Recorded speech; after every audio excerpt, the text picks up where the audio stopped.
पिछले 44 घंटे से तुलकरेम में लड़ाई चल रही है। मैंने आपसे कहा था Tulkarem West Bank liberated zone फिलिस्तीनी रेजिस्टेंस ने बना दिया है 44 घंटे से, बल्कि अब तो और ज़्यादा करीब 46 से 47 घंटे हो गए। और क्या उसमें उतार चढ़ाव हुए हैं, क्या ड्रामेटिक इस तरीके का जो देखिए आज़ादी की जंगें जो होती हैं और जो भी नाइंसाफ़ी के खिलाफ जंग होती है उसमें इतने उतार चढ़ाव बिल्कुल जैसे कोई फिल्म भी उसको कैप्चर नहीं कर सकती।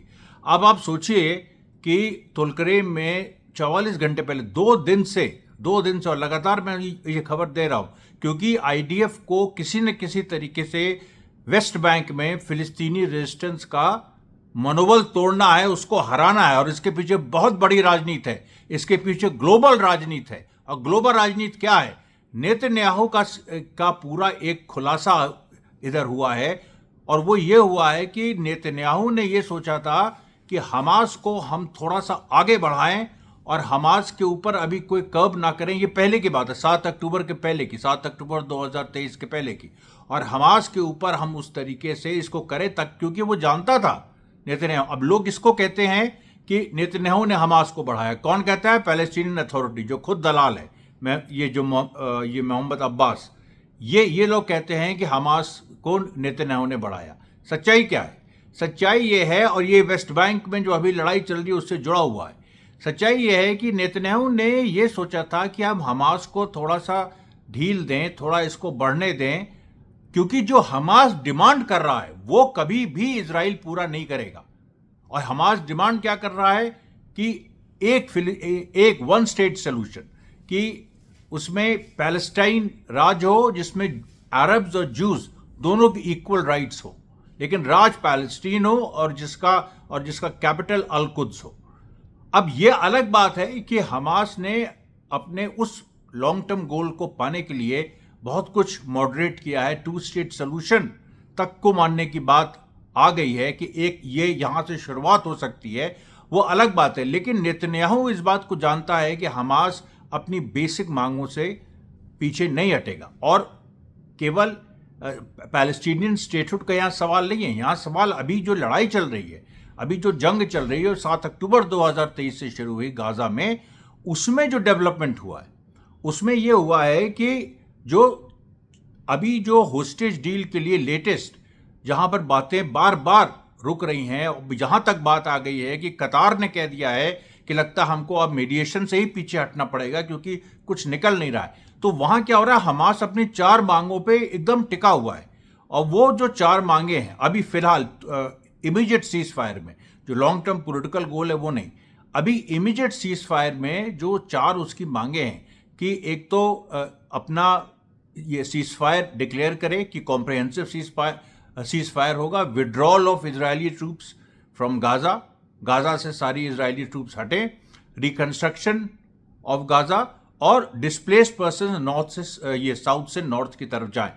ये 4 मांगे जो हैं ये नेतन्याहू नहीं मान रहा। और नेतन्याहू को ये लग रहा था कि इसी तरीके से हमास कुछ ना कुछ ऐसी चीज करेगा जिससे हम कोई माने, मतलब हम उसको बार बार रिजेक्ट करते रहेंगे और लड़ाई बढ़ती रहेगी और हम गाजा पे अपना इन्फ्लुएंस बढ़ाते रहेंगे। लेकिन यहाँ क्या हुआ? यहाँ गाजा में मिलिटरली डोमिनेट कर जाएगा हमास ग्राउंड में जब इस आईडीएफ घुसेगा पूरी ताकत के साथ। ये इजराइल ने नहीं सोचा था, ये उसके कैलकुलेशन में नहीं था।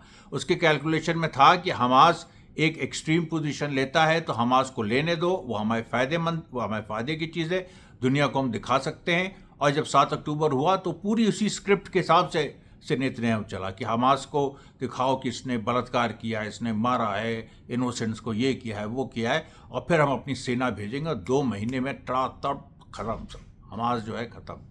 ये नेतन्याहू का ब्लूप्रिंट था, ये उसकी स्क्रिप्ट थी।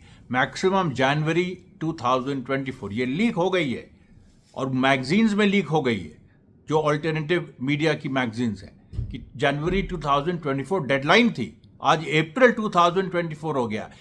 तो हमास आउटप्लेड नेतन्याहू।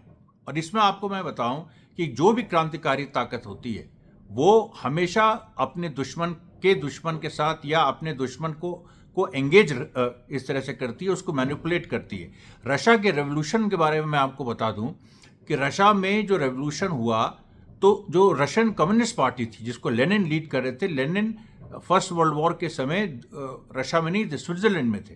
और फर्स्ट वर्ल्ड वॉर में रशिया ब्रिटेन और फ्रांस के साथ था, दूसरी तरफ टर्की, जर्मनी और ऑस्ट्रिया थे। और रशिया जो है वो हार रहा था जर्मनी से। तो लेनिन ने ये लेनिन समझ गए कि इसमें इस समय रशिया में क्रांतिकारी सिचुएशन है, लोग बहुत नाराज हैं जार से, वॉर भी वो लोग हार रहे हैं, और जो अपर क्लास है रशिया का वो पूरी तरह से बैंकरप्ट हो गया है मॉरली, अब नेतृत्व नहीं दे सकता, क्रांति का ये समय आ गया है, मजदूर वर्ग आगे आके अपने हाथ में सत्ता ले। तो उन्होंने क्या किया, उन्होंने जर्मनी से संपर्क साधा जो कि रशिया का दुश्मन, जिससे रशिया की लड़ाई चल रही है। और बाद में सेकेंड वर्ल्ड वॉर में आपको पता है कि जर्मनी को रशिया नहीं खत्म किया, हिटलर को। लेकिन 1917 के पहले जो 1917 में क्रांति हुई उसमें लेनिन ने जर्मनी से डील करी और ये कहा कि हमको रशिया जाने दो, स्विट्जरलैंड से जर्मनी जिसकी रशिया से वॉर चले, हमको जाने दो, हम वहां जाके क्रांति करेंगे, उसके बाद रशिया वॉर से विड्रॉ कर जाएगा। और जर्मनी को ये लगा कि अगर रशिया वॉर से विड्रॉ कर गया तो हम ब्रिटेन और फ्रांस को निपटा देंगे। जर्मनी को ये नहीं पता था कि वहां पहुंच के जो क्रांति हुई थी, जो क्रांति होगी रशिया पहुंच के, जो, और लेनिन को पता था ये, लेकिन जर्मनी को नहीं पता था कि जो रशिया पहुंच के लेनिन क्रांति करेंगे, उस क्रांति में क्या होगा, पूरा यूरोप उसकी चपेट में आ जाएगा। और जर्मनी का जो कैसर था, राजा था, जिसके साथ समझौता लेनिन का हुआ था, उसका भी शासन खत्म हो जाएगा। और यही हुआ। 1917 में रशिया में रेवोल्यूशन हुआ और उसके बाद 1918 में जर्मनी में अपराइजिंग हुई और वहां की मोनार्की खत्म हो गई। अब आप सोचिए, और लेनिन का और रशियन कम्युनिस्ट पार्टी का, जो कि कम्युनिस्ट पार्टी ऑफ ये सोवियत यूनियन, उसका कुछ नहीं बिगड़ा बल्कि वो और मजबूत हुई। यही चीज हमास ने की। हमास ने इसी तरीके से, क्योंकि हमास जानता था कि पैलेस्टीनियन अथॉरिटी मोहम्मद अब्बास वाली ये दलाल है, अल्टीमेटली ये छोटे मोटे क्रम से सेटिस्फाइड हो जाएगी। और गाजा बहुत बड़ा एक बिलियंस ऑफ डॉलर्स, मतलब लाखों करोड़ों रुपए का एक वो रिसोर्स सेंटर है, और वो फिलिस्तीनियों के हाथ में क्यों न रहे, ये बात जानता था हमास। तो हमास ने भी इजराइल के साथ गेम किया और इस चीज़ को नेतन्याहू को ये बिलीव करवाया कि हाँ ठीक है, तुम हमको बढ़ाओ, हम ऐसी मांगे हम पुटअप करते रहेंगे जो कि कभी मान्य नहीं होंगी, दुनिया को मान्य नहीं होंगी, और तुम हमेशा जो है पैलेस्टीनियंस को डिवाइड करते रहो, हमास वर्सेस पैलेस्टीनियन अथॉरिटी। ये चीज़ हमास ने उसको बिलीव। और दूसरी बात, हमास ने ये भी नेतन्याहू से कहा, मतलब नेतन्याहू को कम्युनिकेट किया कि हम गाजा में हैं, हम वेस्ट बैंक में हम नहीं जाएंगे। ये हमास का एक वो था कि हम वेस्ट बैंक में नहीं जाएंगे। तो इसीलिए 7 अक्टूबर में आप देखिए बहुत बड़ा हिस्सा इजरायली इंटेलिजेंस का फेल हो गया या फेल कराया गया। 7 अक्टूबर के होने में एक तो नेतन्याहू ने ये सोचा था कि एक लिमिटेड स्ट्राइक शायद हमास करे, और वो भी उसके बारे में ये कॉन्फिडेंट था कि हम उसको कंट्रोल कर लेंगे, लेकिन वो नहीं हुआ। हमास ने उसके एक्सपेक्टेशन से ज़्यादा बड़ी स्ट्राइक कर दी, हिल गया नेतन्याहू, उसका पूरे के पूरा कैलकुलेशन गड़बड़ा गया। फिर भी उसने सोचा कि हमारी स्क्रिप्ट के हिसाब से चीज़ें चलेंगी, और वो गाजा में घुसे, और गाजा में वहाँ हमास ने अपनी पूरी ताकत दिखाई, जो नेतन्याहू को पता ही नहीं था कि जो हमास ने बातचीत में जो गुपचुप बातचीत 2014 के बाद हुई थी हमास और इजराइल के बीच, उसमें जो हमास ने ये इंप्रेशन दिया था कि वो कमज़ोर हो रहा है, उसके पास टनल्स के लिए पैसा नहीं है, उसके पास हथियारों के लिए पैसा नहीं है, ये सारी चीज़ें, ये सब झूठ था। और हमास ने इस तरह से अपनी एक क्रांतिकारियों को ऐसे ही करना पड़ता है। 1857 में भी यही हुआ था। नाना साहब, बहादुर शाह जफर, बहुत सारे लोग अंग्रेज़ों के साथ पहले देखे गए, और उसके बाद उन्होंने जो अंग्रेज़ों के खिलाफ विद्रोह किया तो ईस्ट इंडिया कंपनी का शासन खत्म हो गया। तो कहने का मेरा मतलब ये है कि ये देखिए, हमास ने ये वादा की, मतलब ये उसकी बात थी, जो इसको वो नेतन्याहू जैसा आदमी जो हर वादा तोड़ता है, उसको सही समझ बैठा कि वो वेस्ट बैंक में नहीं जाएंगे। और आज क्या स्थिति है, गाजा में इजराइल फंस गया, वेस्ट बैंक में रेजिस्टेंस पहुंच गया, वेस्ट बैंक में हमास पहुंच गया, वेस्ट बैंक में सारे फिलिस्तीनी फैक्शंस पहुंच गए, और ये नेतन्याहू के लिए एक डरावने सपने से कम नहीं। आज क्या स्थिति है, तुलकरेम में 44 घंटे से लड़ाई चल रही है। जो तुलकरेम ब्रिगेड का कमांडर अबू शुजा, उसके बारे में खबर आती है जब करीब 34 घंटे लड़ाई के हुए थे कि वो मारा गया।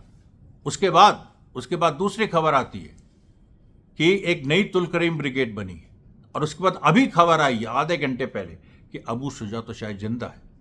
और वो जिंदा ही नहीं बल्कि वो एक उसी तुलकरेम की जो लड़ाई है उसमें एक दूसरा फ्रंट क्रिएट कर रहा है। उसमें 3 और फिलिस्तीनियों के शहीद होने की बात है, उनके बारे में भी ये बात है कि अभी वो असैसिनेट हुए हैं कि नहीं पता। और इधर क्या है, 8 आईडीएफ के लोग या तो मारे जा चुके हैं या घायल हैं, और जो बॉर्डर सिक्योरिटी फोर्स जो जहां हम लोग की जैसे बीएसएफ है, वहां भी एक इस तरह की पैरामिलिट्री फोर्स है इजरायलीज की, उसके जो है कई लोग मारे जा चुके हैं या घायल हो चुके हैं। ये वहां की पूरी रियलिटी है। लगातार वहां पर मस्जिदों से अबू उबैदा के भाषण बज रहे, वो मतलब ट्रांसमिट हो रहे हैं ये तुलकरेम में। पूरी जगह से, जनिन से, जरीको से, हिब्रॉन से, वहाँ से यूनिट्स वहाँ पहुँच रही हैं। इजरायली फ़ौज ने इस तरह से तुलकरेम को घेरे रखा, और उसके बाहर एक घेरा फिलिस्तीनी रेजिस्टेंस उसने बना दिया है, और पीछे से वो मार रहे हैं। और ये लड़ाई ऐसी है, बड़ी लॉन्ग डिस्टेंस की लड़ाई है। ये गाज़ा वाली लड़ाई नहीं है कि शॉर्ट डिस्टेंस की, इसीलिए कैजुअलिटीज़ कम है दोनों तरफ। ये लॉन्ग डिस्टेंसेस की लड़ाई है। ये लड़ाई ये है कि तुम गोली चलाते रहो, दूसरा विपक्ष गोली चलाते रहे, सिचुएशन बनी रहे, आगे हम पीछे नहीं हटे, वो पीछे नहीं हटे, इस तरह की सिचुएशन है। इसीलिए जो आउटर रिंग पैलेस्टीनियन रेजिस्टेंस का है, जिसने घेरा है, वो काफ़ी दूरी पे है, और वो करीब 10 से लेकर 12 किलोमीटर की दूरी पे है, और वो वहाँ से गोली चला रहा है। आईडीएफ को इधर नहीं आने दे रहा, और आईडीएफ को उधर नहीं आने दे रहे हैं जो तुलकरेम के अंदर जो फिलिस्तीनी रेजिस्टेंस के लोग हैं। तो ये देखिए एक बड़ी कहानी, और ये जो एक रेवोल्यूशनरी जिस तरीके से लड़ते हैं, टैक्टिक्स का जो सवाल है, मिलिट्री टैक्टिक्स का, उसमें उसकी एक बहुत बड़ी सीख यह आपको मिलती है। ये भी आपको दिखाता है कि जो पॉलिटिकल माइंड हमास का है, इसीलिए हमास केवल कोई ऐसा संगठन नहीं है कि जो हथियारों से केवल लड़ रहा। हमास का एक पॉलिटिकल माइंड है। हमास पॉलिटिकली चीज़ों को इवैल्यूएट कर रहा है। मैंने इसीलिए लेनिन का उदाहरण दिया। उस लेवल की सोच है, उस लेवल की सोच पे काम कर रहा है हमास। ये केवल एक रेवोल्यूशनरी ऑर्गेनाइजेशन ही कर सकता है जिसके पास एक रेवोल्यूशनरी थ्योरी हो, जिसमें बेहतरीन पढ़े लिखे लोग हों, और जिसके पास फाइटर्स की तो पूरी फौज हो, लेकिन वो विचार हों जो फाइटर्स को जान लेने या जान देने में उनको मोटिवेट करते हैं। धन्यवाद साथियों, बहुत बहुत धन्यवाद।